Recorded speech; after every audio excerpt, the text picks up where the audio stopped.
Let me take a little poll here. Those of you who joined our Simon Academy this month, this October, please raise your hands. Very good, most of you. Very good. How many of you have been here since last year or earlier? Yeah, this year. No, I mean last year. Last year. All right.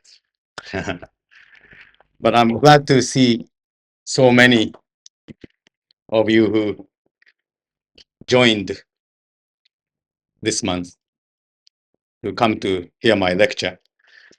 I suppose to most of you, this is the first time. On the other hand, may I also take a poll? Those of you who heard my lecture, like either here or in other places, public lectures, please raise your hand. Thank you. Not really very many. That's all right. So I can maybe tell you some of the same old stories and still get the good laugh. I came back last Thursday night. Yasuda-san, can you do something about this? I came back from Cancun last Thursday night. As you know, the Prime Minister and his party came back Tuesday night. I returned here 48 hours later because I left the party in Cancun and went on my own trip for 2 additional days. You probably were following this whole story in the newspapers. That they left here a week ago Tuesday and arrived at Seattle, Washington the same day, stayed there overnight, and flew next day, which was Wednesday, to Cancun. Seattle to Cancun, flying over the Rocky Mountains and over the city of Houston, Texas. The summit meeting itself was for 2 days, last Thursday and Friday. The party left Cancun Saturday morning and flew nonstop to Portland, Oregon for an overnight stay. They left Portland Sunday morning, flew nonstop to Haneda, not Narita. Now that's one thing nice about these prime ministers' chartered planes. They take off from Haneda and they come back to Haneda. And I think they came back here Tuesday night. The reason I didn't come back with them was that I wanted to go to Salt Lake City, Utah, to attend a convention, an international conference. To attend, I said, as a delegate, as actually one of the only 2 delegates from Japan. It was an annual General Assembly of an international Congress and Convention Association. It is an association made up of people or firms interested in promoting international conferences, to create conferences, to organize conferences, to service or serve conferences. They are, for example, conference centers like Kyoto International Conference Hall. And no representative came from there. And the Philippine International Conference Center, for example, there's one in Berlin, Germany, a huge Congress Platz, I think that's what they call it. And also members are airlines, national tourism promotion organizations like JNTO, Japan National Tourist Organization, 国際観光振興会. Congress organizers like Simon International. Oh, yes, there was a man from Kyoto International Conference Center. Yes, he and I were the only two from Japan. It was nice because it was one conference. I didn't have to do a thing. I didn't have to work. I wasn't interpreting. There was no interpreting. Everybody spoke English. That's bad. We need conferences that need our interpreter services. But there, the conference was going on for 6 or 7 days, starting Saturday night and going on until next Friday. I went there late Saturday night just to be in the conference over the weekend. Sunday morning, there was an opening ceremony in the famous Mormon Tabernacle. Any of you heard about the Mormon Tabernacle in Salt Lake City? The Mormon, that is so-called Mormon.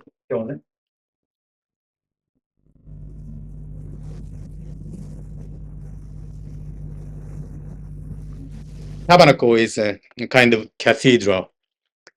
The Mormon church, the Mormon is a popular name for this particular sect of Protestant Christianity called the Church of Jesus. What was it? Church of Latter-day Saints? The Church of, what was the full name?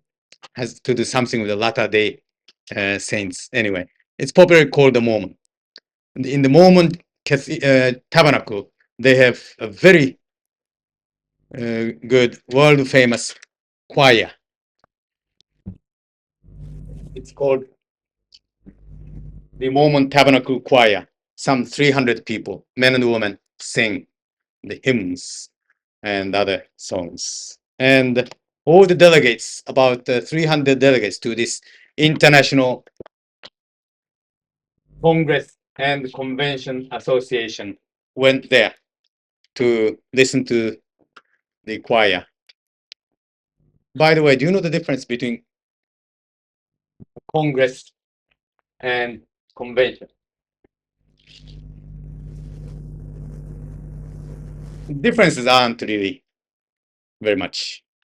But there are words like Congress, Convention, and conference. Conference is any conference. Two people can make up a conference, right? Congress sounds more academic, scientific, like 学会. Convention is very far from any academic connotation. It does not sound academic. It doesn't sound very nice, actually. Convention is like 業界の集まり. If all the ramen vendors in Minatoku get together for monthly meeting, it's a convention. But if doctors, like neurologists, meet in Kyoto once a year, it's not called a convention. No. Convention is a 業者大会, something like that. Therefore, this organization, desiring to cover all types of conferences, picked up the two extremes, the most academic and distinguished sounding name, and the most popular, I can use more adjectives, but let me not, popular types of conferences to cover everything, International Congress and Convention Association. So this is called ICA.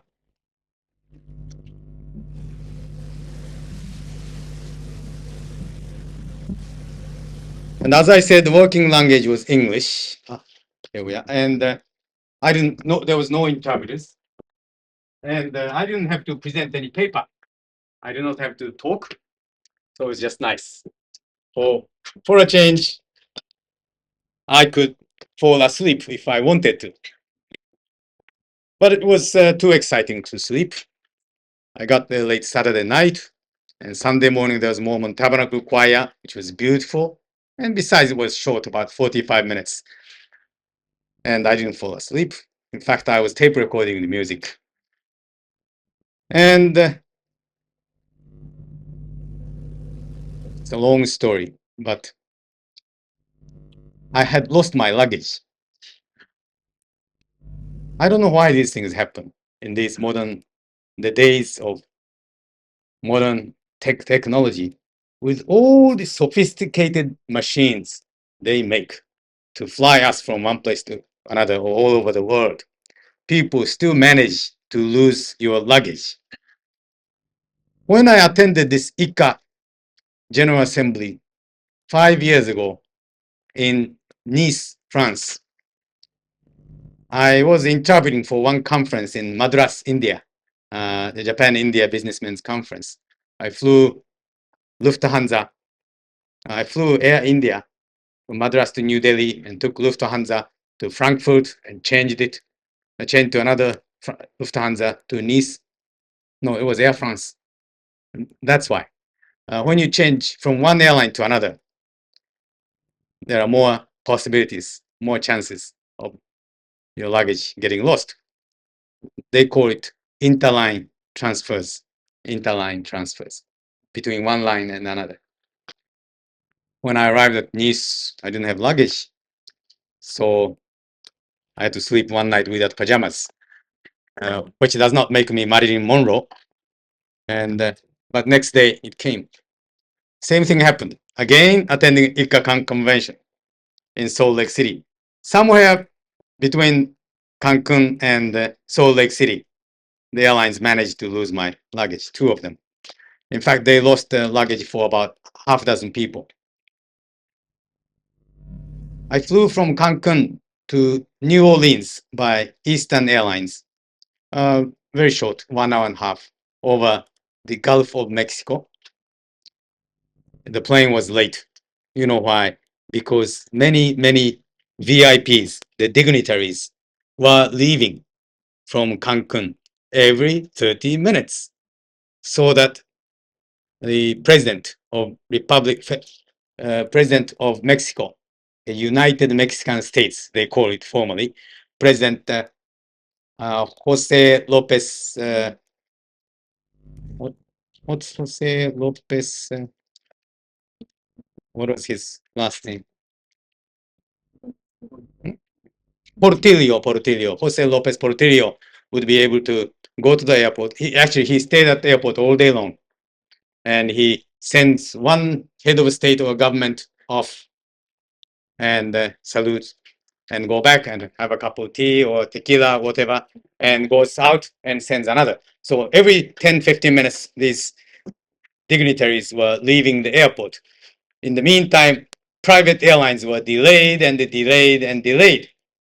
Every now and then, between these VIP flights, the control tower would let 2 or 3 or 4 or 5 commercial airliners take off. Anyway, my Eastern Airlines flight was late by half an hour. I was very worried because I had only 1 hour of connecting time in New Orleans to transfer to Continental Airlines to fly from New Orleans to Salt Lake City, stopping at Denver, Colorado. Well, the plane was late, but there is a famous airline law. This is not written anywhere. It's one of these silly, humorous rules or laws. You know about Murphy's law and Parkinson's law and so on. The airline law states, if the plane you are on is late, the plane you want to connect to will never be late. You follow me? If your plane is late, the one you want to connect to is never late. They take off on time. Surely, this time, even though Eastern was late by half an hour, Continental was taking off on time. So I had only 30 minutes to reclaim my bags, clear them through customs. Clear them through customs. I said I have nothing to declare, so nothing. And tell the airline people to please put them on this continental flight by the way, in America, Americans say continental. They don't pronounce it continental, they say continental. It's hard for me to say it anymore. When I was living in the United States, I used to say continental. But now that I am a professional interpreter and I interpret for people of many nations speaking different languages, I try to be clear. So I never say continental anymore. I say continental. And often Americans say, what? Then being a very nice man, I compromise, I say continental. So the luggage may have been left at the New Orleans airport, but I think it probably was left at Denver airport because when I arrived at Denver, to my great surprise, there was a snowstorm, fubuki, blizzard, real bad snowstorm. You couldn't see anything. And there were inches of snow on the wings of airplanes at the airport. And they had to bring some machine to blow the snow off to permit the planes to take off. And there was some problem with the equipment. And they use the term equipment, meaning the airplane. 機材の故障, as they say in the airline jargon. So we were told to transfer to another plane. They transferred all the passengers, but they probably failed to transfer some of the luggage. And departure was late by almost 1 hour. So when I arrived at Salt Lake City, it was just about midnight. And 3,000 people got off there. And when this conveyor stopped and there was no more luggage coming down, there were about 6 of us left without luggage. But these things make your traveling interesting. I can say it's interesting now that it's over and now that I found my luggage. You meet interesting people. This Continental Airlines didn't even have an office at the airport. Some airline called, I forgot the name, not the Pacific. Some strange name I had never heard before, was an agent for Continental Airlines. And they were receiving claims or report for lost luggage. And there was a man and there was a line, 3 or 4 people. I was second from the last. And anyway, I filled in the report. The man was actually very nice. And after he asked my name, I said Muramatsu, and I spelled it Muramatsu. He wrote it down. And as he was saying, now what kind of luggage was it? Can you point to the shape? They had pictures of many luggage. Have you, any one of you ever lost luggage in traveling? Yes, you know the report form you have to file. Pictures of various types of luggage. And you say, this is it. You circle the picture of the luggage of your shape. And he said, as he was talking, he said, Matsumura, Mr. Matsumura. I said, no, Muramatsu. He said, I'm sorry. I knew then he understood some Japanese because only those people who know something about Japan or Japanese language make that kind of mistake, right? So I said, you must know our language. He said, well, actually, I was in Japan for a few years, some years. Well, anyway, he was very helpful. But from between that point on until next, in the evening of the next day, I had to call this place many, many times. But people were all very nice. There were other people working on rotation. Everybody was very kind, very helpful, tried to comfort me. But I still wonder why they cannot stop that kind of mishaps. Because it costs those airlines a lot of money to try to trace them by telex or telegram all over the continent, actually. They do it. And since the so-called airline code, the city code for Salt Lake City was SLC, you know, all the airports in the world have this code made up of 3 letters. San Francisco, for example, is SFO. Los Angeles is LAX. This is for Salt Lake City. But that plane goes from Salt Lake City to San Jose and San Francisco. the code for San Jose. San Jose is, by the way, it's a Spanish name. San Jose. It should be pronounced San Jose. Most Americans say San Jose. But about 15, 16 years ago, the city council, 市議会 of that city, solemnly decreed or decided that our city should be pronounced San Jose. So its official pronunciation is San Jose. Anyway, the code for San Jose is SJC. And these people explained to me very often people make a mistake and set the luggage on to San Jose. That may have been the reason. Anyway, they came back next evening. It was a great relief for me. So again, the first night, I had to sleep without pajama. But the weekend stay in Salt Lake City itself was most enjoyable because, as I said, there was no work. I had no obligation. After the Mormon Tabernacle Choir, we were taken by about 5 big buses to sightseeing tour of the scenic areas around Salt Lake City and in the mountains. And we took a steam engine train ride, locomotive, good old-fashioned Western locomotive, choo-choo train, into the valley called Heber Valley, Heber Creek or Heber Valley. And the train, which was very slow, barely faster than you were jogging. The train was called the Heber Creeper. How? It was just as slow as creeping. Heber Creeper. The ride was a lot of fun. And then at the end, there were some entertainments on the way. The gunmen, the highway robbers, the bad guys in black suits and guns come out and try to rob the train. And there's a sheriff on the train. And they stage a mock fight. And of course, the sheriff wins. And in the meantime, a lot of cameras click. And at the end of the line, there's an old-fashioned Western mining town, a kind of ghost town. And there are bars or saloons, souvenir shops. And then we had the Western-style barbecue dinner with a lot of entertainment, a lot of singing. So we all came home full and tired and sleepy. And then what a great relief it was to find my luggage in my room.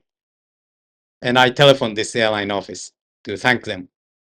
And I said, I really appreciated your courtesy, kindness in looking after my luggage. But if you have a minute, I'd like to ask a question. I'm seriously, I'm interested in learning why these things have to happen. With all your advance, I said, in hardware, the art of flying airplanes, how come these silly things happen? Can't you, for example, make those tags and the strings a little stronger? You know, tags get lost, they get ripped off. And they do lose luggage that way too. The man was very apologetic. It was very nice. So I decided not to pursue this any further. So after the 2 nights in Salt Lake City, I flew to San Francisco, met many of my Japanese and American friends there, and flew Japan Airlines flight number 1 nonstop to Tokyo. That's why I was late in coming back to Tokyo by 48 hours. Later, after I came back to Tokyo, I learned that Prime Minister's plane was not able to land at Anchorage because of, was it a snowstorm or typhoon? Or no, not typhoon, fog, because of fog. And the plane had to land at Fairbank, right? And there was no food and there was no relief crew because they had to change the crew. Flying from Cancun to Portland and Portland to Anchorage was long enough. And according to the agreement between the airlines and the airline unions, naturally, the crew had to get off and new crew had to get on. And new crew was waiting at Anchorage. So was the food. Food was waiting. And fortunately, they were able to take off from Anchorage. So the Japan Airlines hired some small airplane, put all the crew. No, it wasn't small. It was 727. So it was a big 4-engine jet. They flew the crew and the Japanese food from Anchorage to Fairbanks. In the meantime, for about 4 hours, 5 hours, the Prime Minister party was without any food. So I missed that tragic experience. Now, let's so much about travelogue. Do you know the word travelogue? Travelogue. It's a made-up word between travel and dialogue or monologue. Travelogue is 旅の物語、旅行物語。So I've been telling you about the travel itself, not about the Cancun summit. This is a poster I bought in Cancun, and this actually is about 10-20 miles away from village of Cancun. What looks like a medieval castle is actually a ruin, haiko, of ancient Mayan civilization, Maya women. Actually, I didn't see it. If you would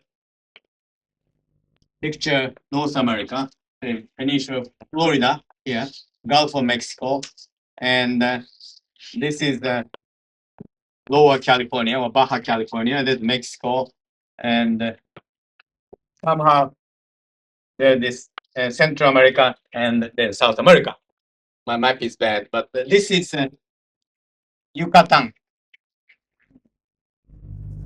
Peninsula, the area of ancient Mayan civilization, Maya. This is where Cancun is, the northern tip of Yucatan Peninsula. So you see, to fly from here to New Orleans was very short. New Orleans to Denver, Salt Lake City, and San Francisco. The village of Cancun, it actually is a village, was a tiny village of only about 200, 300 Mayan fishermen until 5-6 years ago. The government of Mexico chose this village to be developed as an international resort like Acapulco. You heard about Acapulco. Acapulco is somewhere around here. Climate is perfect. Very little rain. It is hot, but not too humid, and a lot of breeze. And this is the map of Cancun. This part is really the northern tip of that Yucatan Peninsula. And you see the long sandy strip. This is all white sand. And the resort, this is the village of Cancun. Airport is around here. And there's a road. And all the hotels are here. The conference itself, the Cancun summit, took place in the Sheraton Hotel. And that is somewhere around here. And the most senior Japanese delegates, like Prime Minister, Foreign Minister, and the Minister for Economic Planning Agency, and their immediate aides stayed there. Almost everybody else, including Japanese newspaper people, press people, stayed in another hotel somewhere around here. And the interpreters and the airline people and the KDD people stayed in another hotel at this corner. I was trying to find out where some of the officials were staying, and I was told they're staying. その人たちは笠間屋に泊まってますよ。That's what they said, 笠間屋。So, maybe it sounded like a Japanese 温泉旅館ね。It sounds like 笠間屋, but it was actually 笠間屋, the house of Maya.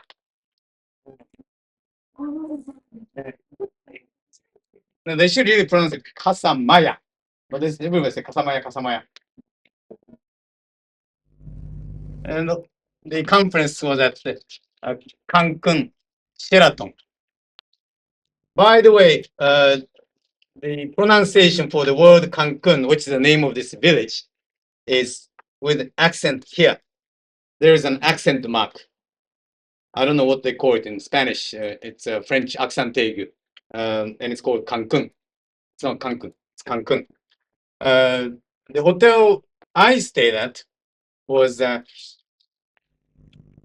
I'm sure many of you know Spanish, Camino Real. What does this mean? 王様のnot here. 道。部屋はカメラでしょ。カメラ is a room. Camino is a road or street. Little street is called Caminito. There's a tango called Caminito. Real means 王様の。in English it would be royal. Actually, these place names are always interesting. There are places with this name in Canada. Montreal.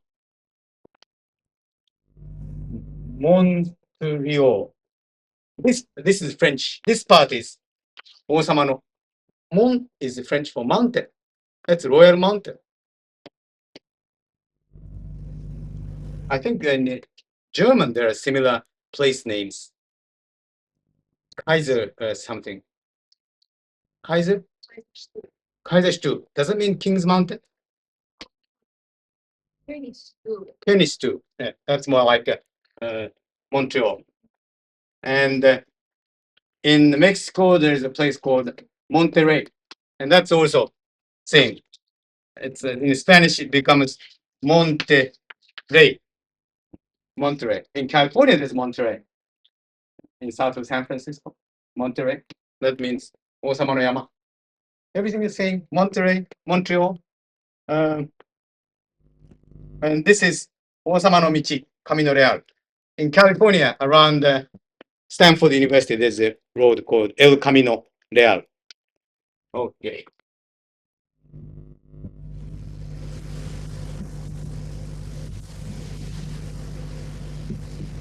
There is an aerial photo, a postcard of this sandy strip. And I'm going to circulate this so you can look at it in the meantime. I brought some visual aids to make my talk more interesting. The conference room itself was small. It accommodated 22 delegations. The 22 countries participated in Cancun summit. Each delegation consisted of only 4 people. No more than 4 could attend the conference at any one time. Mostly, these were the top person from that country, president or the prime minister, or sometimes foreign minister, when president or prime minister could not come. And then a couple other ministers and a principal official who is an assistant. In Japan's case, you know, Mr. Suzuki, Zenko Suzuki went, and foreign minister, Mr. Sonoda, and the Minister of State and Director General of Economic Planning Agency, Mr. Komoto. And the 4th man was Mr. Kikuchi, who is called Gaimu Shingikan. In English translation, it is Deputy Foreign Minister. Do you know Mr. Komoto's nickname? Warawan Denka. You know why? You know why he's called Warawan Denka?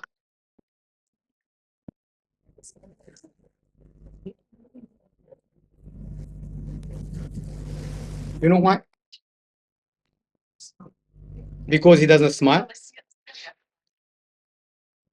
Actually, before the war or during the Pacific War, there was a prince in Thailand, a Thai prince, whose name was Prince Warawang. That's why. Yes, he was called Warawang Denka. So it's name a real person. People of my age group, some of you remember Warawang Denka. But most of you young people nowadays never heard of this real Prince Warawang. But that's why it's called Warawang Denka. Otherwise, there's no reason to call him Denka. He's not a prince. But Komodo-san actually he's a very nice person. He just rarely smiles. This very thick, what would you call it? It's not a book. It's not a brochure. It's a document, a piece of document. Is a list of participants. List of participants. The people who attend conferences are called delegates or participants. Delegates sound very official. Some of the minor officials accompanying these delegations may not be called delegates. Because, for example, an interpreter is not called a delegate. Interpreters are not delegates. Secretaries are not delegates. Stenographers. But they may be still participants. Participants are the people who participate in a conference or in an event. So participants can be anybody. Delegates are more important people. So this is the list of participants, listing them by country and by titles, beginning with the top person. The first, this is in English.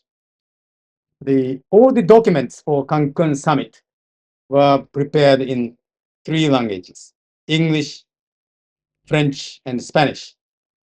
Spanish is the country of the language of the host country, Mexico. I only picked up the English one because I couldn't read others. They were of no use to me anyway.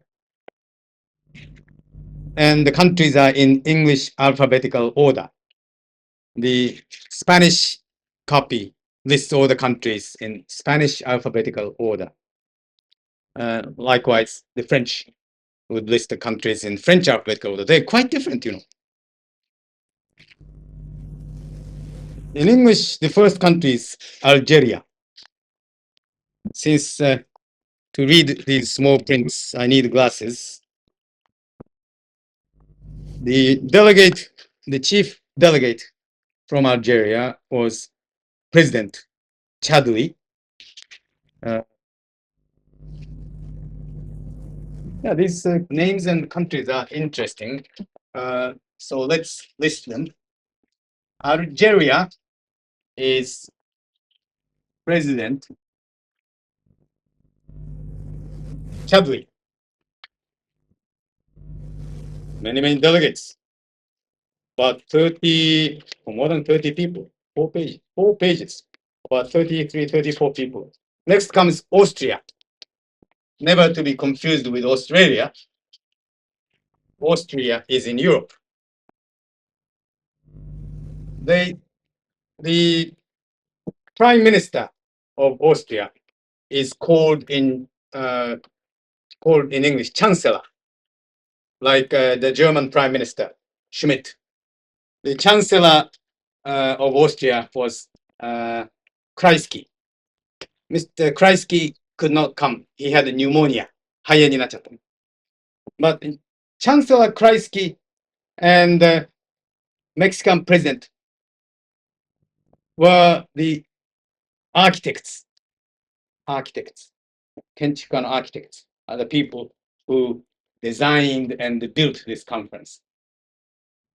Lopez Portillo, President Portillo and Chancellor Kreisky are the real architects of this North-South summit. But Kreisky couldn't come, so Austria sent Minister of Foreign Affairs, Foreign Minister. His name is Paar, P-A-H-R. Austria has a very small delegation, 8 or 9 people. Then come the Bangladesh. Bangladesh. You know what this means? This is Bengal. Bangladesh means land of Bengali. ベンガル人の国がバングラデシュね。And the Prime Minister, is he Prime Minister? Yes. Rahman. There are many Rahmans. A few years ago, Prime Minister Rahman was assassinated. Bangladesh sent about 10, 11 people. Brazil, President of Brazil could not come. And on his behalf came the Foreign Minister, Guerreiro.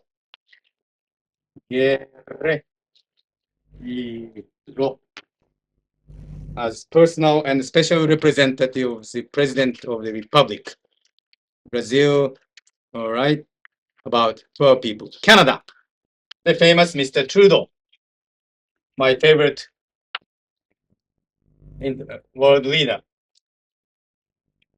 Because Kreisky could not come, Kreisky, that is. Mr. Trudeau and President Portillo, acted as the co-chairman, 2 co-chairmen. It turned out that Mr. Trudeau was a fantastic co-chairman. He really was effective, as well as graceful, charming, as usual. I noticed he didn't have a flower on his lapel this time because he wasn't wearing a jacket. Very few people wore jackets. They were all in sports coats. All right, I'll, in the meantime, circulate some of the pictures. Toward the end of the second day, the last session, the 4th session, the concluding session was delayed while people were still trying to work out a compromise, 妥協, on the language of the co-chairman's report. There was no communique, no formal statement, but 2 co-chairmen would announce this co-chairman's summary to the press and therefore to the world in their own responsibility. But there was one very delicate part, which you probably read in the newspapers, about so-called global negotiations, GN, 国連包括交渉. It is called global negotiations.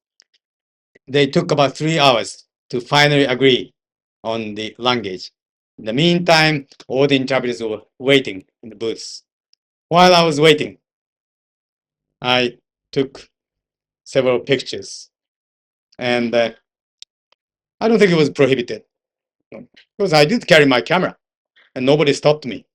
And when I put my camera and clicked the shutter, people saw me and I wouldn't stop. So why don't you circulate?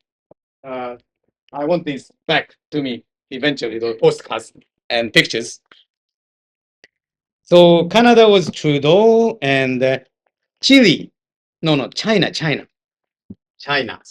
Chile wasn't there. So what is it? So, China. Prime Minister. Jiang. Was it Jiang? No. Xiao.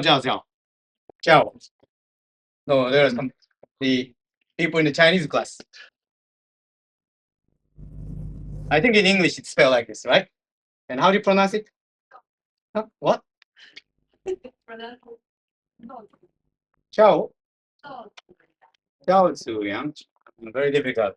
I always thought it was Jiao Zuyang.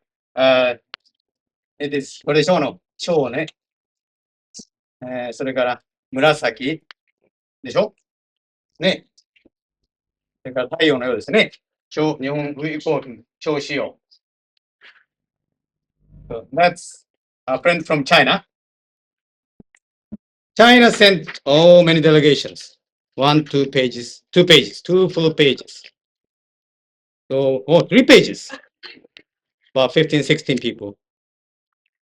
There were 4 interpreters from China. And I'll tell you about these interpreters later. In France, was President Mitterrand.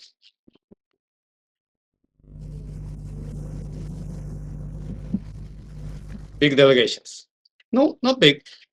No, about 12 people. Germany. Of course, there are 2 Germanys. This is called Federal Republic of Germany. Deutsche 連邦共和国. The other one is called Democratic German Democratic Republic. GDR. That's it. GDR. That's East Germany. This is Federal Republic of Germany. Here again, Chancellor Schmidt had to have a heart surgery. I think he had a pacemaker installed, so he could not come.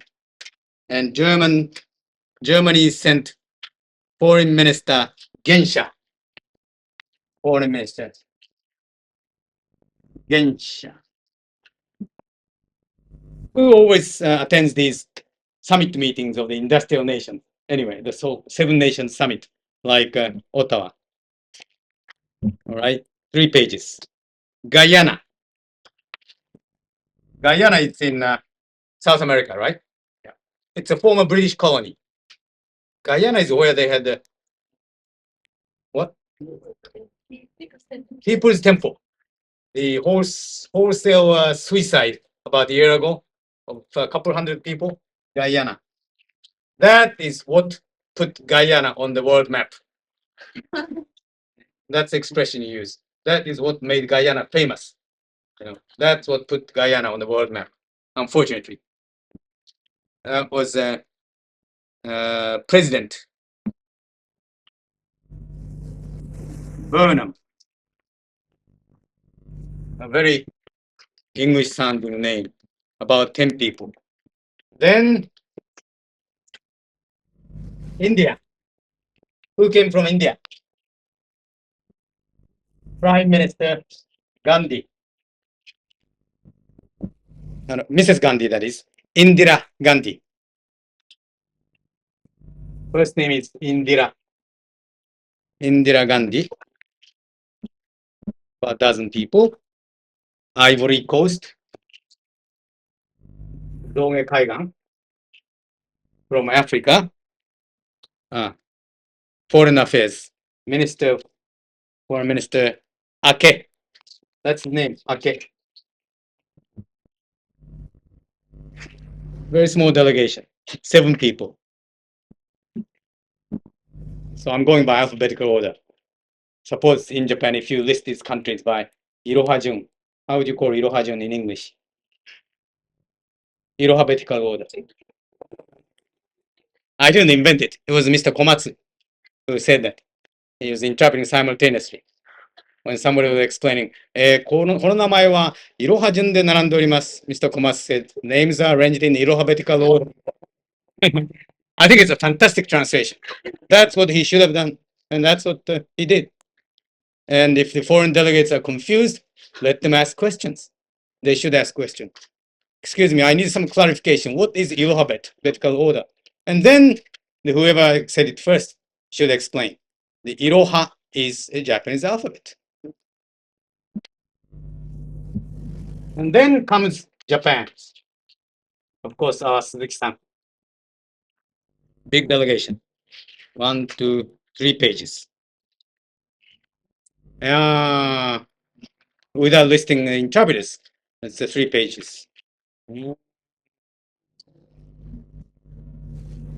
官房副長官ね。だから総理大臣秘書官、だから外務省の局長さん2、3人、通産省の局長、経済企画省の局長さん、etc., etc., 農林水産省の局長さん。Then, after Japan comes Mexico, and President is Jose Lopez Portillo, or Portillo, Mexicans call him. Not many. No, oh yeah, 3 pages. Nigeria, another African country, black country, President Shagari, I think, yeah. Shagari. Usually these small countries that send big delegations, 2 pages. Philippines. Philippines. Always Philippines in plural, always. President Marcos.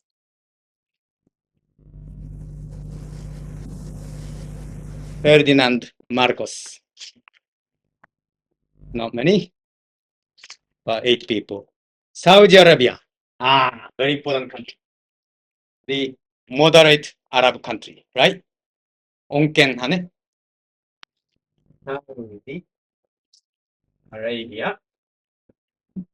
From Saudi Arabia came Prince Fahad. Fahad. That's a difficult name to pronounce. Fahad. Sometimes it is spelled with an A. Yeah. His official title is Deputy Prime Minister and Crown Prince. He is 副総理。そして、he is 皇太子。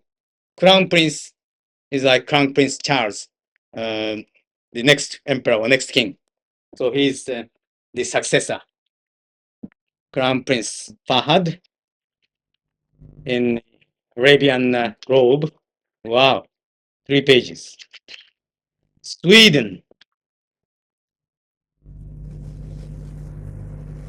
Sweden sent Prime Minister Fälldin.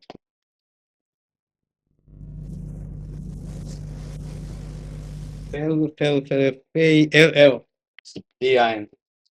There's an umlaut over Fälldin. About 10 people. And Tanzania. Tanzania was most interesting. Tanzania is a big, important African country. And the president of Tanzania is a very famous man, Julius Nyerere. Julius Nyerere. He's actually a scholar. I think he studied at Oxford or Cambridge, classics. And he translated almost all the Shakespeare's works into Swahili language. And so, very vocal person. I'm sure he appeals to his people tremendously. He spoke a lot. I cannot tell you what he said, but I can tell you how he spoke. He spoke very passionately, waving his hands and pointing his finger at many people. Julius Nyerere. It's very interesting. Tanzania is a member of the British Commonwealth. And a few weeks ago, there was a Commonwealth conference in Melbourne, Australia. You remember. And Mrs. Thatcher, Pierre Trudeau, Indira Gandhi, Julius Nyerere, and all these people were meeting there. And many of them are on first name basis. No, when you say you are on the first name basis, お互いに first name で呼び合う仲 very friendly. Mrs. Thatcher would say, Julius. Kind of cute. Julius. And Mr. Trudeau calls him Julius. I think when this Julius acts like a little brat, ね、わがままな子供, these people say, oh, Julius. They try to calm him down, I think. And then after Tanzania comes United Kingdom.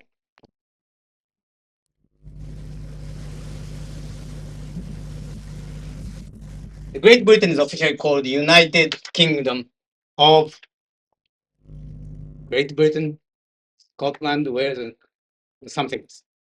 The real name for that country is very long.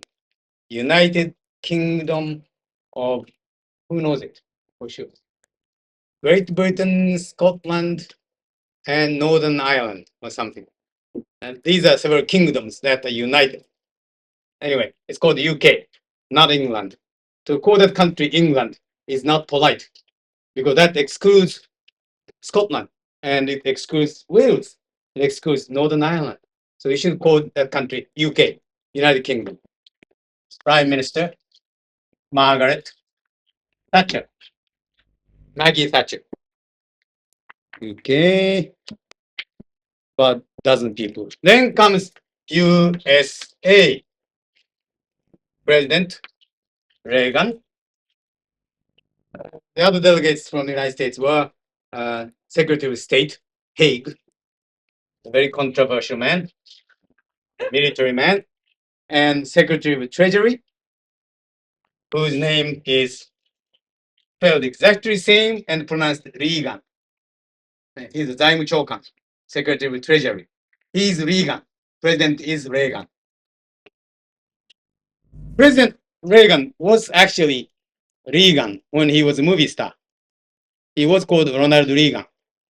But when he became governor of California, he decided to change his public image. So he announced, from now on, I want to be called Reagan. Okay.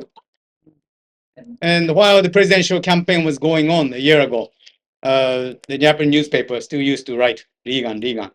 And some people pointed it out, it should really be Reagan. I, for one, insisted that it should be Reagan.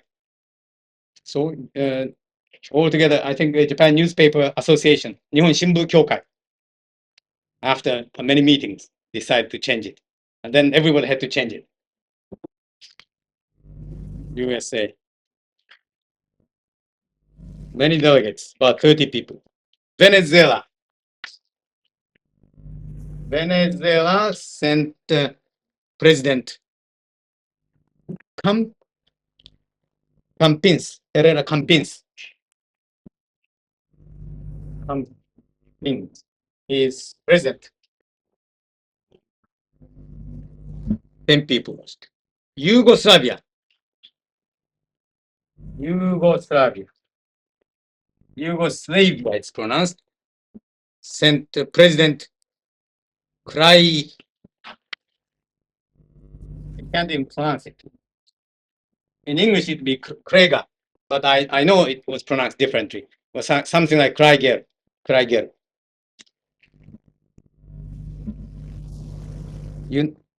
Finally, from the United Nations, Secretary General Waldheim. He was 23rd man. All right, that's a list of delegates. 1, 2, 3.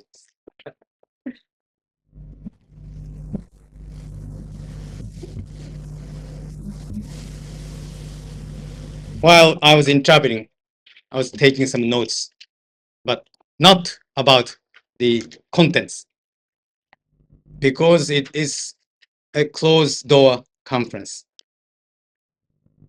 Nothing should be leaked. Interpreter should not tell other people but what went on. Interpreter should not take notes of the substance.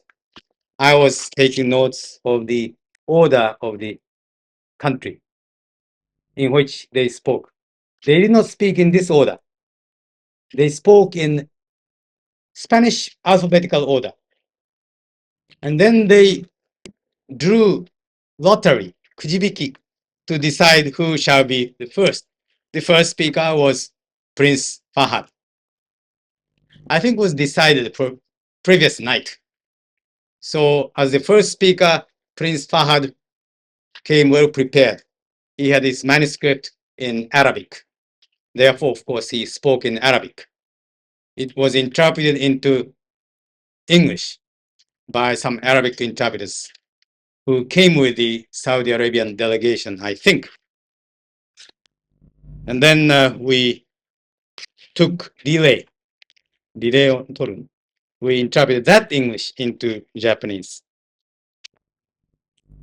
Here are my notes, which show the order and some of the interesting words or expressions they used. I jotted down these interesting words and expressions, but without context.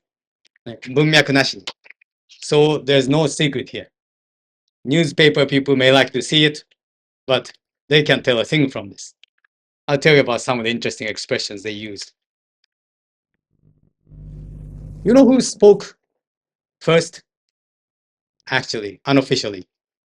The meeting was to start at 10 o'clock in the morning. But 10 minutes before 10, do you know who spoke? It was Mr. Suzuki. Do you know why? I was responsible. I was testing the microphone. I wanted to make sure that my clients, お客様, the Japanese delegation, could hear the translation, Japanese channel well. Instead of saying 本日は晴天なり, which is very ridiculous. Everybody knows it's a fine weather today. And I said, I opened this microphone, I turned the switch on and said, I wrote down exactly what I said, because this was a historical incident. 日本語の同時通訳です。総理、聞こえておりますか？ No, I said more politely, I think. そうそう。総理、よく聞こえておりましょうか？ That's what I said. 日本語の同時通訳です。総理、よく聞こえておりましょうか？ Then Mr. Suzuki said, よく聞こえますよ。But for some strange reason, his microphone was on. I don't know why. All the microphones were off. His microphone was on. When he said, よく聞こえますよ. And he nodded. And I heard him loud in my earphone. That means all other interpreters heard him in Japanese. I don't know what happened in other booths, but they must have been confused. But that was 10 minutes before the official opening of the conference. So actually, in Cancun, Mr. Suzuki was the first speaker, unofficially. That's a secret. Only Mr. Suzuki and I know. Then you read in newspapers, and therefore this is no secret, that the American delegation was late. There are various reports. Some say they were late by 13 minutes. Others say 15 minutes. Newsweek, I think, said 14 minutes. 14 minutes. My note says 14 minutes. I know it's Seiko time. I know it's very accurate. It was unbelievable. It was round seats, round table.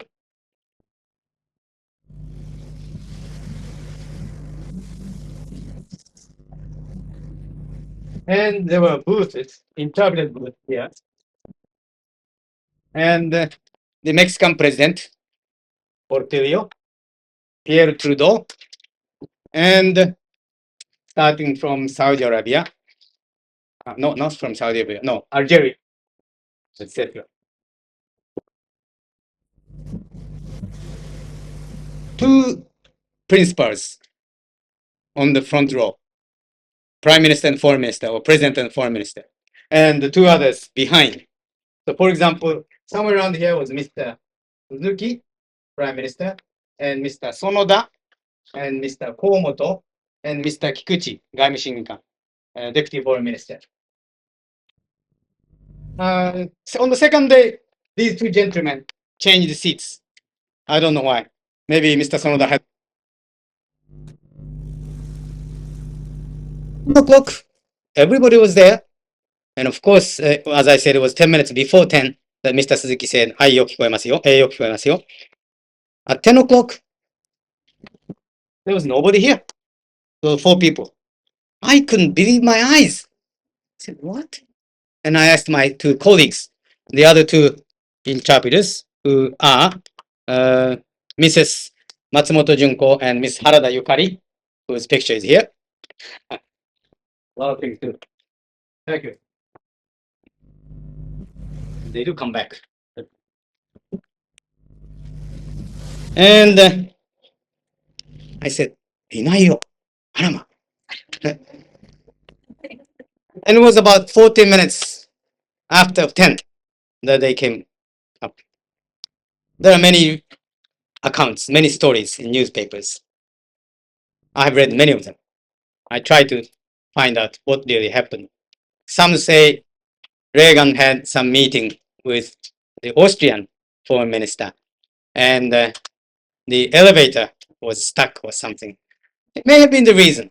There were only 2 elevators in that Sheraton hotel. They're very slow, and they would take only one head of state or head of government at the time and his assistants.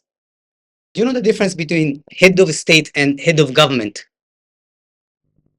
No, they're different. Head of state is 国家元首. 元首. In Japan, it's the emperor. In the United States of America, it is the president. And head of government. So in Japan, it's prime minister. In America, Mr. Reagan is also head of government. He's head of state and head of government in one person.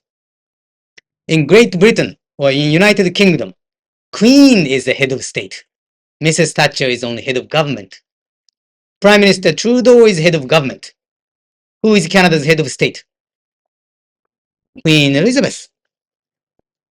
Who is head of state of Australia? Queen Elizabeth. I don't know about India now. It used to be Queen. Maybe still today. I don't know. But when they came, Mr. Reagan came in maroon colored sports shirt. And I was surprised that there was no apology. They just walked in, sat down. In the meantime, for about first 15 minutes, President Portillo let the photographers in to take pictures. So there was actually no talk, no discussion. And one group of photographers came in, they left, and second group came in. And when the third group was taking pictures, that's when Reagan and the American Party walked in.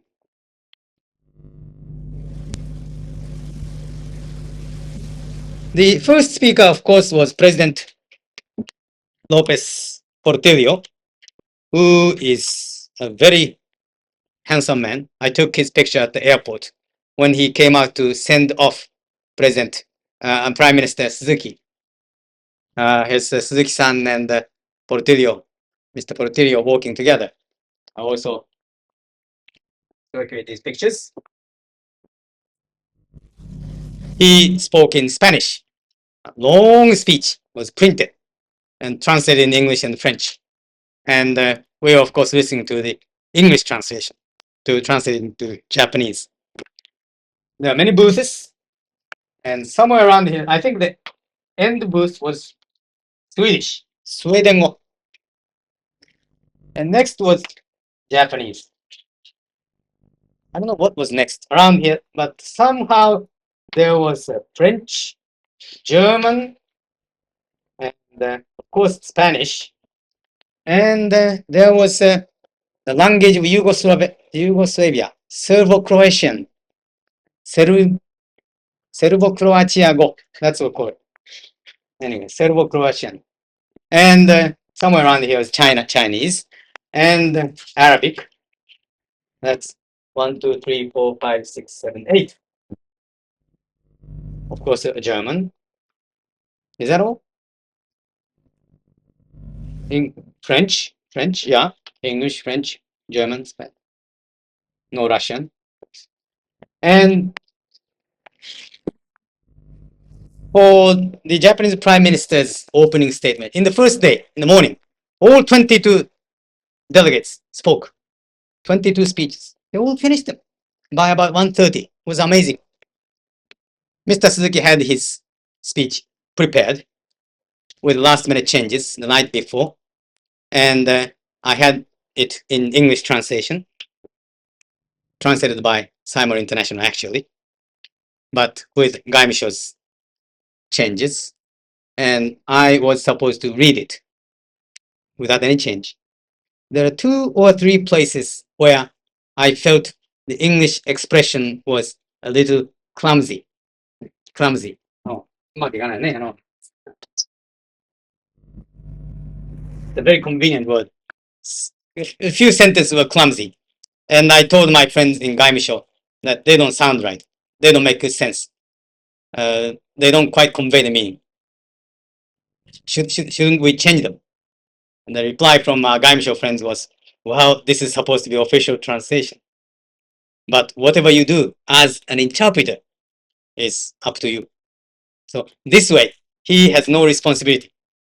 He can always say, oh, I didn't approve it. The interpreter changed it. But that's all right. I know these people and they know me. I know they trust me.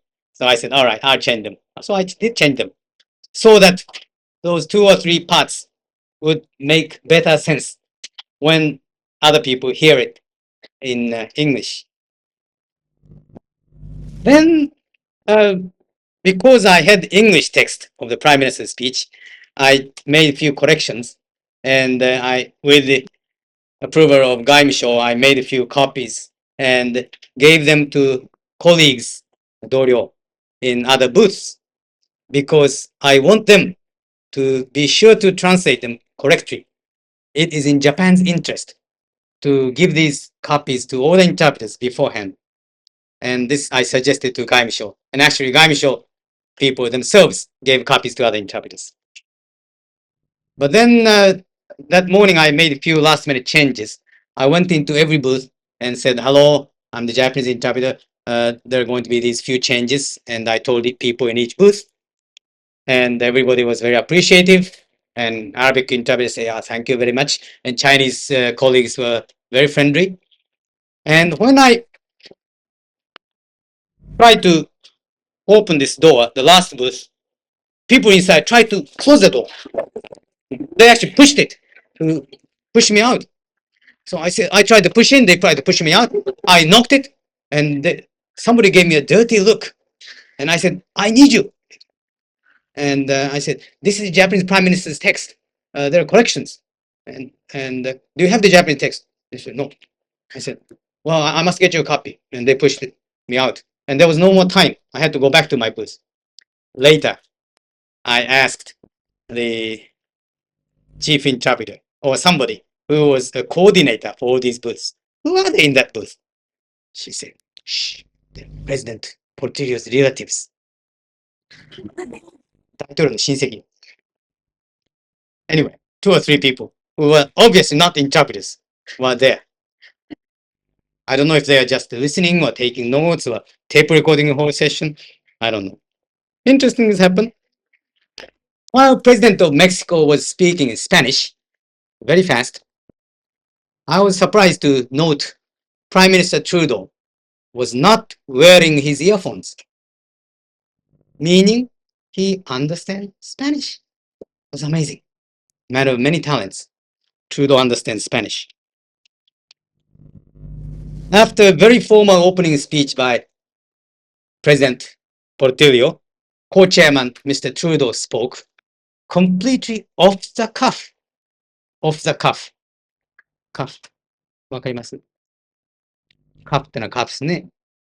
カフスがないってのは、そんなにね、要するに気取らないでね。off the cuff ってのは without any paper。extemporaneously 即席で。It was a beautiful performance. He wasn't even looking at any notes. He just looked at the people and spoke very comfortably. He's a very capable man. And then, according to the lottery, Prince Fahad was the first one. So in the Spanish alphabetical order, it comes to Saudi Arabia, and Algeria, Austria, Bangladesh, Brazil, Ivory Coast, etc. I wrote an order and made notes of some of the interesting observations I made. Trudeau spoke off the cuff, and the Austrian Foreign Minister, Mr. Parr, spoke in English for this opening session. But being a German speaker, he has some accent. when he says a word like summit, it comes out as summit. That's a habit of the German-speaking people. Certain, I should say only certain, delegate from some Asian country pronounced the word bargain. Bargain. We didn't come here to negotiate. We didn't come here to bargain. But this is a kind of accent that we interpreters must live with. It's a fact of life. The Chinese Prime Minister, of course, spoke in Chinese. It was, I think, well prepared. And our colleagues in the Chinese booth, one of them, there were two men and two women.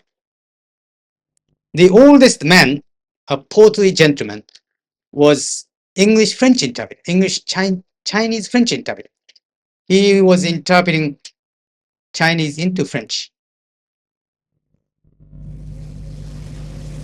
And there was a middle-aged woman whose shape was like this. And she looked like a 田舎の小学校の先生。Very friendly, very courteous. And one relatively young man, maybe about 30, 35. And a woman slightly younger. They're very polite. But they don't speak very much. Maybe they're not used to these situations. They mean well, but they don't ask us questions. We only exchange greetings. Good morning, how are you? Nico Nico. And that's about all. They don't ask us, for example, when did you arrive? Or how many of are you here? Or do you also handle French or German? They don't ask any questions. So we don't want to be asking all the questions. I ask few questions. Do you take French into Chinese? I say no, only from English. But that was about end of our conversation. And during coffee breaks, they were around, but probably they didn't want to associate too much with other people. Or maybe simply they are not used to these international conferences. But they were the same people I learned who went to Cancun last August for preparatory meeting of the foreign ministers, Junbi Kaigi, to which Mr. Komatsu and two other interpreters went. Apparently they were the same interpreters. This Chinese interpreter who was interpreting the Chinese Prime Minister into English spoke very good English. Beautiful. Except he had this Chinese habit of not pronouncing the last consonant, like G or D, when these consonants come at the end of the word. For example, the word like trend, T-R-E-N-D, only comes out as trend. Trend. That last D cannot be heard. And yes, when he said, it goes without saying, 言うまでもなく, it came out as it goes without saying, no G. But once you get used to this Chinese accent, it's not difficult to guess the meanings. Since time is running short, let me just circulate a few other pictures. These were taken at the airport as we were leaving. Prime Minister Suzuki and the picture of airport, and me, a friend of mine, took this picture. And I didn't, of course, get onto this plane. So please circulate these pictures. This was when the honor guard, the Gijohei, honor guards were firing the guns. They call it howitzers, a kind of cannon type of 21 salute, 21 gun salute. It's called 21 salute. 21発大砲撃つのは that's for the head of state. I think for head of government it's something like 19. I don't know. And if it's just me, no gun. But maybe for foreign minister, maybe 15 or something. And this was as they are firing the salute. President Marcos of the Philippines, who speaks English, of course, and English is really his first language. I'm sure he speaks Tagalog, the local language. But to everybody's surprise, he spoke in Spanish. Many of the educated Filipinos, particularly the upper class Filipinos, have good knowledge of Spanish because the Philippines were a Spanish colony. But I understand that among these Filipinos, Spanish is a status symbol. It's not a practical language. Even though many of the Filipinos have beautiful Spanish names, the people's names, they don't understand a word of Spanish. I even know a few more words of Spanish than most of them know. But to everybody's surprise, Marcos started speaking Spanish. So what you do is, in our booth, we turn the dial or switch to the English channel. Normally, our dial is on the floor language. Floor language is the original language. Whatever is spoken on the floor or in the room. If somebody suddenly talks in Swahili, I hear Swahili. But the Swahili was not used. So when the Chinese is spoken, when the Spanish is spoken, I turn the dial or switch to the English channel to hear the English interpretation. And we interpret, three of us, as I said, two other women interpreters from Simo. We take turns and we interpret whatever you hear in English into Japanese. So we turned to English, but no English translation was coming. Waited, and nothing was coming. And I saw Reagan worried, and I saw Alexander Haig. Everybody's doing. And of course, poor Mr. Suzuki. Oh, so we had to inform him. まあ、英語の通訳、スペイン語から英語の通訳が入っておりませんので、恐れ入りますが、日本語に訳せません。少々お待ちください。That's what we said. And we all went out to the corridor behind the booth and looked into the English booth. There was nobody there in the Spanish booth.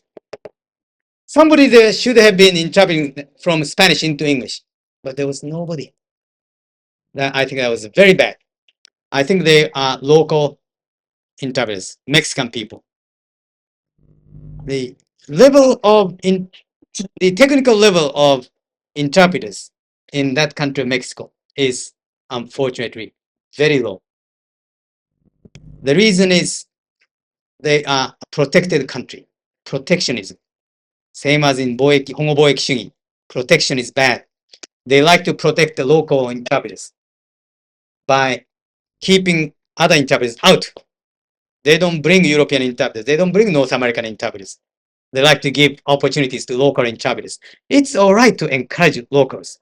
But if they have no competition, they do not improve. Competition is the spice of life, as the saying goes. Spice. 香辛料ね。香料。味付け。Spice of life. Competition makes life spicy. Competition is the spice of life.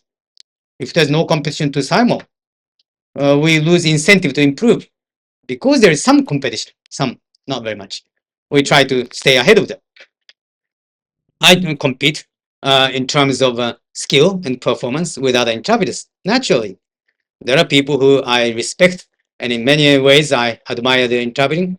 I wish I can do in many ways as well as some of the other people do, because everyone has some strengths and weaknesses. I have my own weaknesses, and I like to improve that aspect. Anyway, those interpreters, Mexican interpreters, I think were lazy.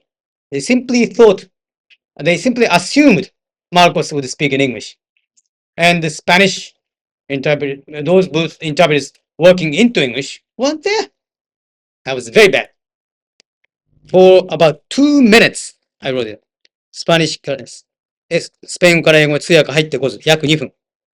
And when it came, it was very bad English. Very poor interpreting. And Mr. Marcos soon switched to English. I think he actually planned to do it anyway. I wondered why he spoke in Spanish. I assumed that he did it out of courtesy to the host country. A nice gesture, nice gesture.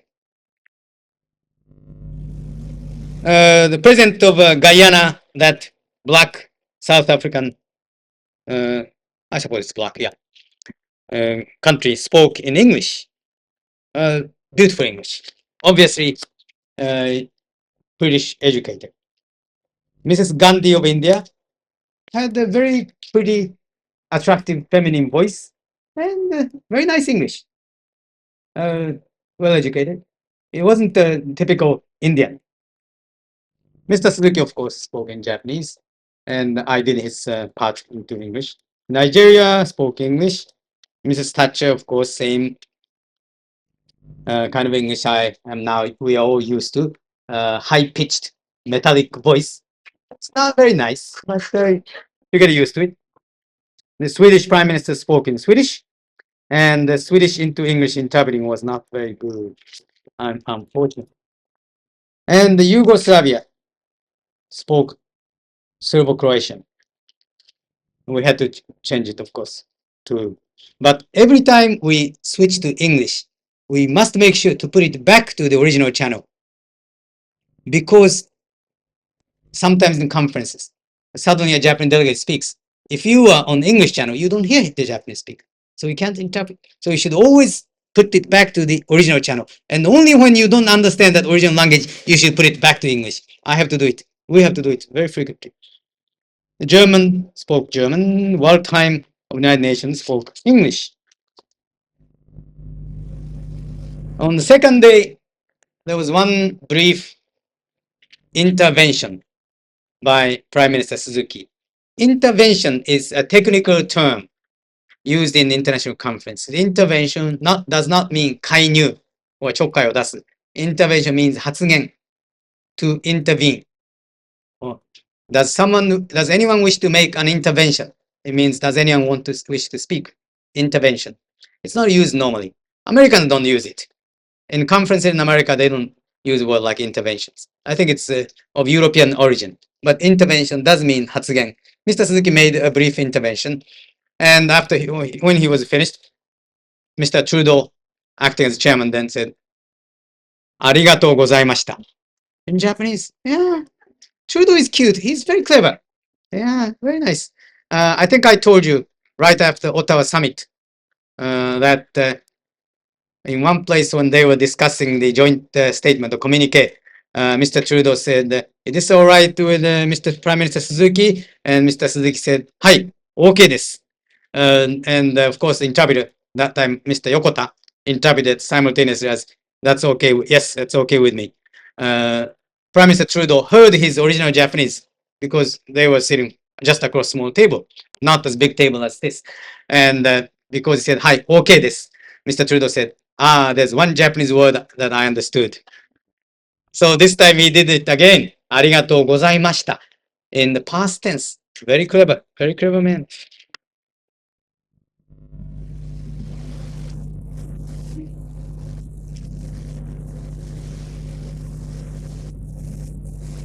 In these conferences, people use big words. And some of the words are difficult to pronounce. It must be amusing to you that a certain head, a native English speaker, could not pronounce the word replenishment very well. Replenishment.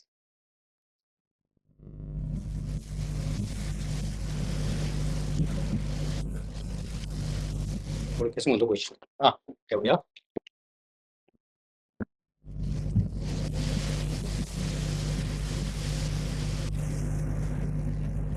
Replenish is 補充するでしょ? Replenishment here means 足りない資本を増やすこと、増資. It's not used normally. When a certain business company wants to increase its capital, 資本金, they don't use the word replenishment. But for the World Bank or IMF or IDA, what is IDA? International Development Association or 第二世銀. You talk about IDA replenishment. It's a 増資. This delegate,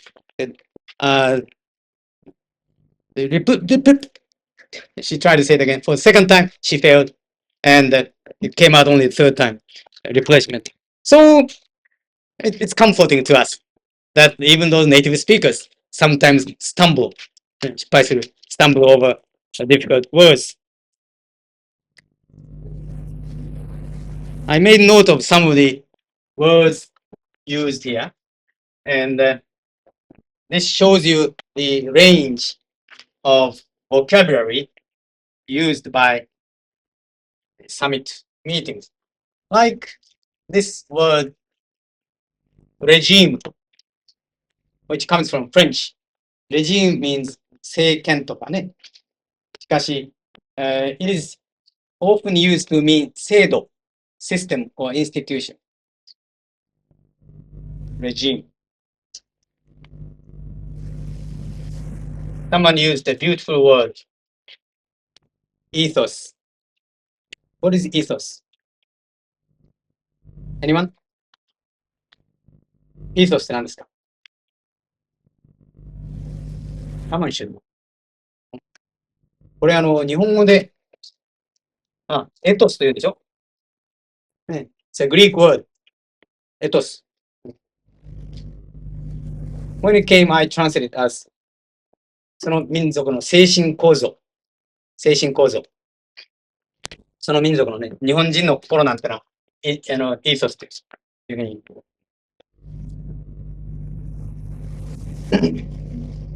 Funny word. This deforestation was alright. Deforestation is forest is 森。森がダメになることね。森が枯れること。But that was alright. But when someone used desertification, I was really surprised. I never had heard it before. Desert. This is 砂漠でしょ？ Desert. Not what you eat after meal. That's one S. Desertification. 砂漠化。だんだん土地が荒れて無毛になってしまうことね。砂漠化。But apparently that's a technical term. I should imagine that it should be desertization or something. Desertization. But it's desertification. I don't like it, but it's English. The word platitude was used. Platitude. 平凡な言葉ね。あるいは陳腐な言葉。Platitudes. That was a big one, Latin word. Desideratum. Desideratum. Desideratum. What is desideratum? Desideratum. 望ましいこと。Desire. Desired thing と言うんですよね。Desideratum. Of course, the plural is desiderata. You can see it's very important to have good vocabulary. Because if you miss this one word, you may miss the whole idea. Desideratum. Desideratum. I think it was Trudeau who used this word. Opulence. Opulence means 豊富、たっぷりある。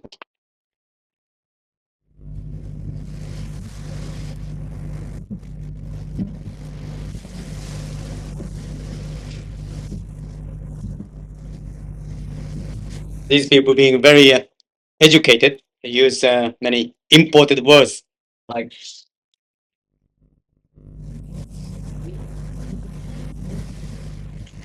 cul-de-sac. Qu'est-ce que c'est? Cul-de-sac. 黒麹。ね。Cul-de-sac. Dead end street. On the other hand, sometimes people use rather colloquial expressions like skittish.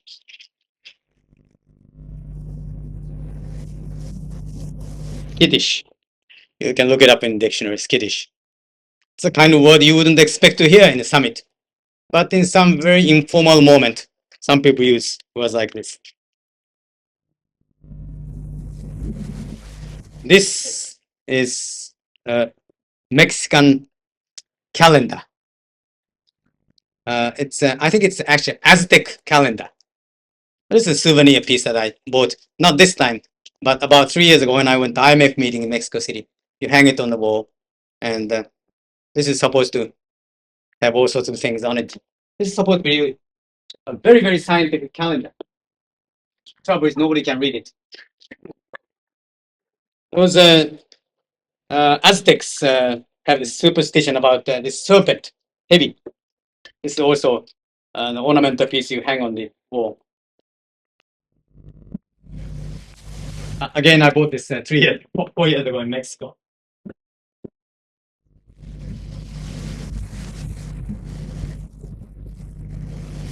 if you would read some of the articles like Newsweek, the current issue of Newsweek with this cover, and Time magazine, they have very good detailed accounts of this summit.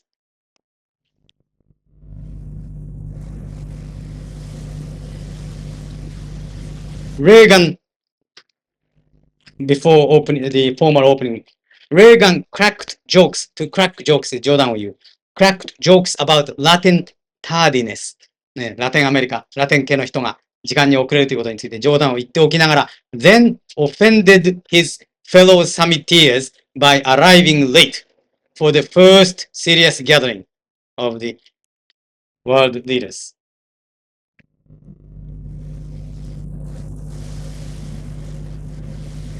Ronald Reagan, in his burgundy polo shirt, yeah, burgundy is the name of the color, burgundy, wine color, burgundy polo shirt.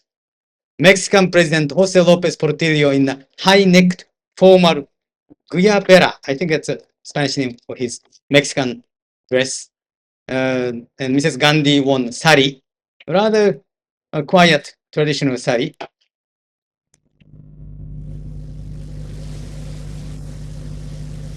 Yeah, the Mexicans privately made much of the small matter of Reagan's 14-minute tardiness at the first meeting. Tardiness, 遅れたね、first meeting. The Mexicans privately, 内輪で made much of っていうのは、to play it up, 問題にすると。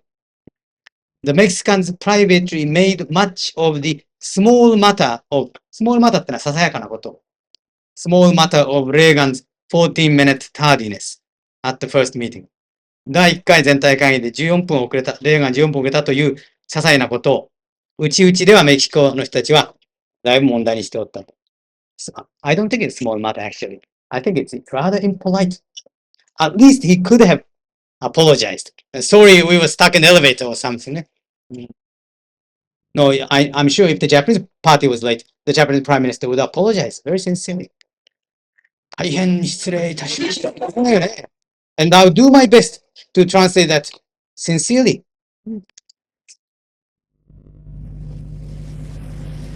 Yes, it talks about the socialist president, Julius Nyerere. Yes, he's a socialist. A philosopher who has translated Shakespeare into Swahili.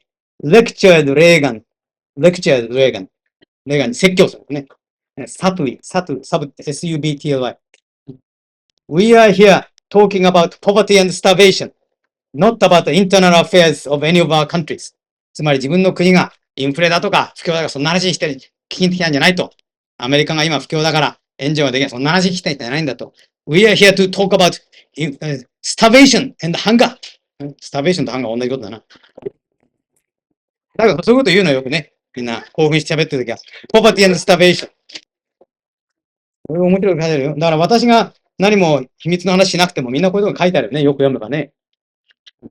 この、今回ね、このレーガンにとって勉強になったはずだというんですね。A Yugoslav representative described the summit as a learning process for レーガン。レーガンさんのお勉強になった。In which the poor countries politely explained, Mr. President, what you want doesn't work. We have to find another way. A Brazilian official best summed up the third world mood. Third world, 第三世界。That means developing countries. 開発途上国の気持ち。Best summed up the third world mood. Our expectations were so modest that disappointment can't be too great. 初めからあんまり期待もしてなかったから、今度の会議に。失望もそんなに大きなはずはないよ。Our expectations weren't too great. Our expectations were so modest that the disappointment can't be too great. I think that is good summation. Of course, I don't have to lecture you about the meaning of the summit. You are all intelligent people. You can read in Japanese newspapers and magazines and these magazines. But some of these descriptions of the atmosphere, setup, and things would make it more interesting so that now you want to read more about the summit. I hope you will read. By the way, in the middle of this round table, there was a flower bed, like kadan. The entire space within this circular table was planted with flowers that looked like chrysanthemums. There may be something else, but they were all white and yellow. But to me, being Buddhist, it sounds like, looks like ososhiki. I would like the little brighter colors, like red or pink. It was all white and yellow. If you like to ask some questions, I have some more time. Any question? Yes.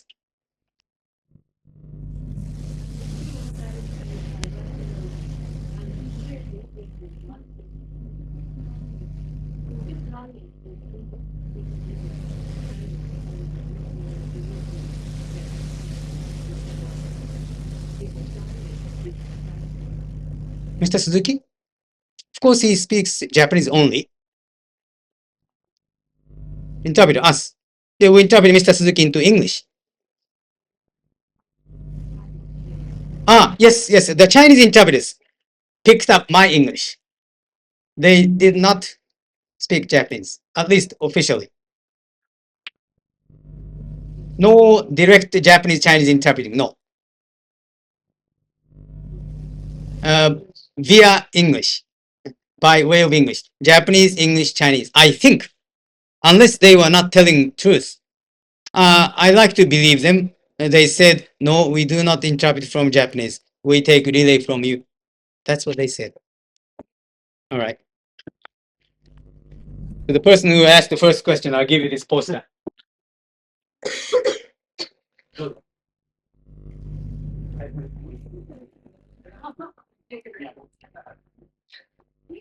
All right, second question.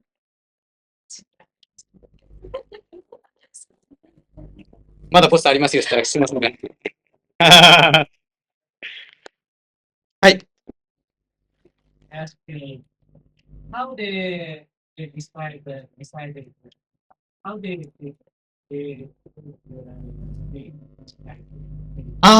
yes. That's a very good question. I'll give you another poster. Because it's a very good question.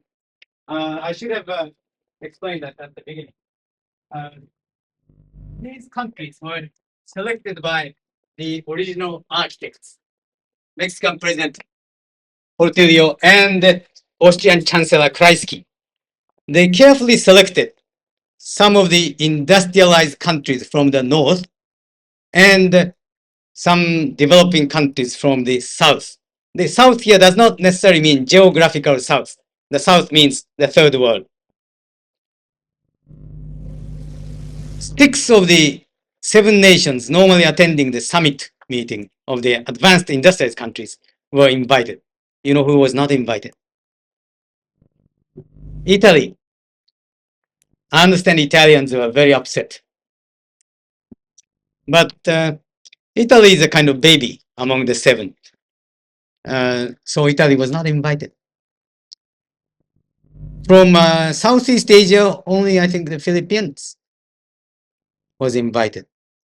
No other ASEAN country. Then Bangladesh and India. And no country came from the Eastern Bloc or the Soviet or Socialist Bloc. The Soviets were invited. They refused. Cuba wanted to come in. The United States refused. President Reagan said, we will not go to Cancun if Cuba comes.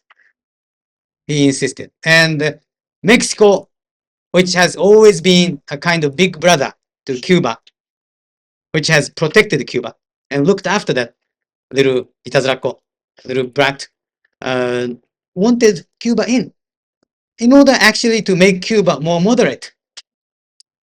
But Reagan made the very tough condition of excluding Cuba. If not, we won't go. So somehow I think Mexico had to persuade the Cubans to マネが今度は泣いてくれ。It's some sort of なにわ節, I think. その代わり I'll look after your interest. I don't know. Anyway, Cuba didn't come. So the whole Eastern Bloc was conspicuously absent. いないということが目立ってるわけね。いなくても目立たない人もいるけど、いないと目立つな。So, some people call this, instead of 南北サミット、it's a 南西サミット。南と西だけだと。東がないと。はい。Another question? はい。Just tell me about the notes of Poland. We expect to know. I expect to know about the how connecting to new international economy. NEO, New International Economic Order. New International Economic Order, NIEO, or sometimes pronounced NEO, which doesn't sound nice. NEO sounds like a and cat mewing. NIEO has a political connotation, 政治的な意味合い because NIEO is what was advocated by developing countries. Developing countries have been demanding there should be new order, new international economic order. The rich industrial countries should share their wealth with us poor and hungry in the south. And by changing IMF and World Bank and everything so that we get more money, more aid, more food. That's NIEO. And the industrial countries don't like that term. Does it know something about the notes of summit? It's kind of the poor country can either to different other developing countries. Well, as a result of this Cancun summit, which by the way is what is called, the official title for that summit is an international conference for cooperation and development. I think. Do you have that list of participants somewhere? That thick list? Somewhere. What does it say at the top? I think it says International Conference for International Meeting for on Cooperation Development. Thank you. That's the official name. It's not called North-South Summit. And I was asked by Gaimisho people that to translate Nambok Summit, we should say Cancun Summit. Cancun Summit. No, I don't think it will work out really that way. This is beginning of some kind of dialogue whereby the rich nations will probably look after the poor nations a little more than before. Yeah, but I don't think this is going to help the poor nations just overnight. No, it isn't that simple.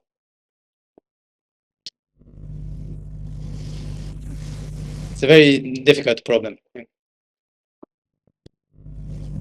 You can have a postcard.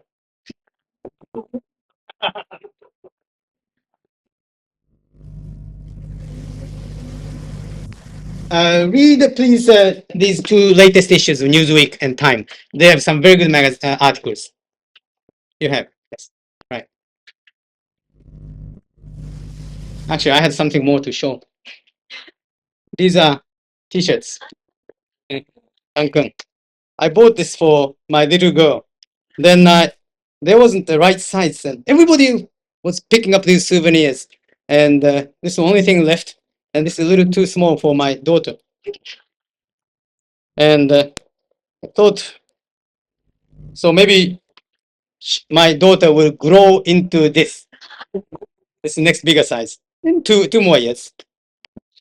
And I thought this would be for my son, but I found out he's much bigger than this. So I'm giving this to my wife. Kind of cute. Cancun. This is for the accent. Anything else? Nothing. Okay, maybe one more question. Last. Yes. This is a very silly question, but I don't ask you. You just reply me specifically receive per diem allowance when getting property when Receive per diem? Per diem. 出張手当. Of course. I'm sure. Yes. Yes, I am sure. Prime Minister, Foreign Minister, and everybody receives per diem allowance. So many yen per day. I think it depends. Amount depends on the rank. Yes. And also there should be some special budget for this kind of trip. But I suppose I'm almost sure that according to official rules, the Prime Minister is entitled to something like 2万円 or 3万円. I don't know. I have no idea. But I'm sure. Yes. Because he's after a public servant, we cannot expect a Prime Minister to pay for the for food and everything out of his own pocket.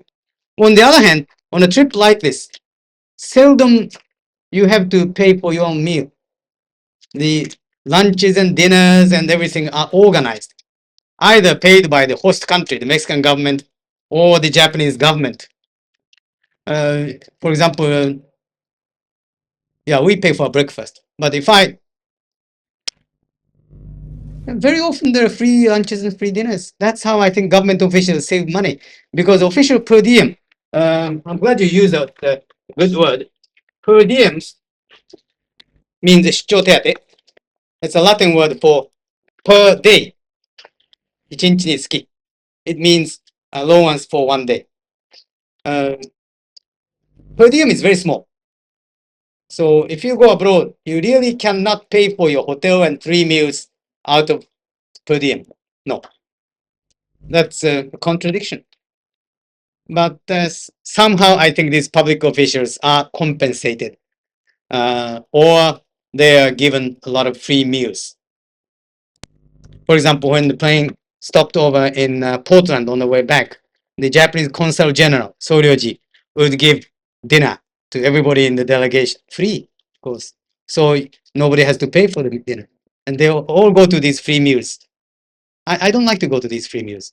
But if I'm invited, I think I should be polite, so I go.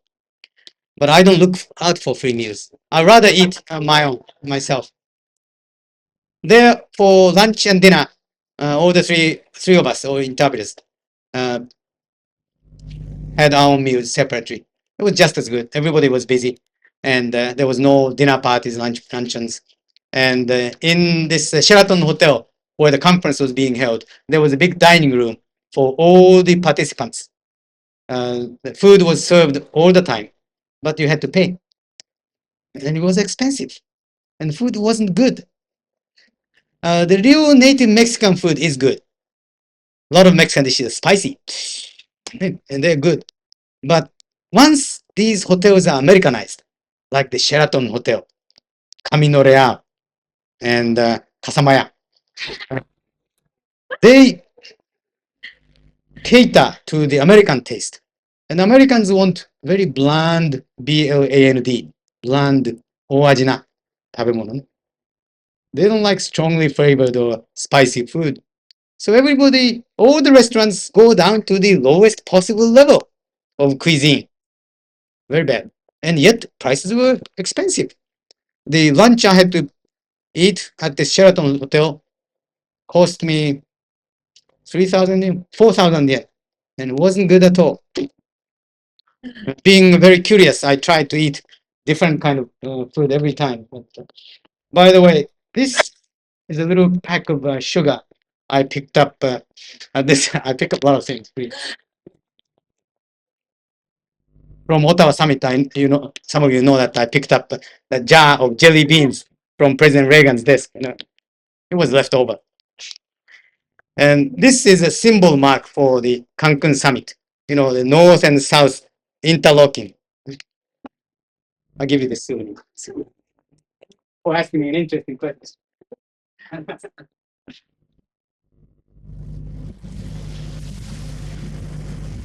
No, I'm sorry, I can't give you these. My family is expecting them back. But maybe time for one more question, and I think we'll close. One more question? Anyone? If not,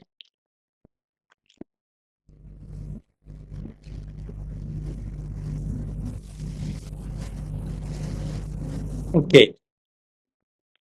それじゃあ、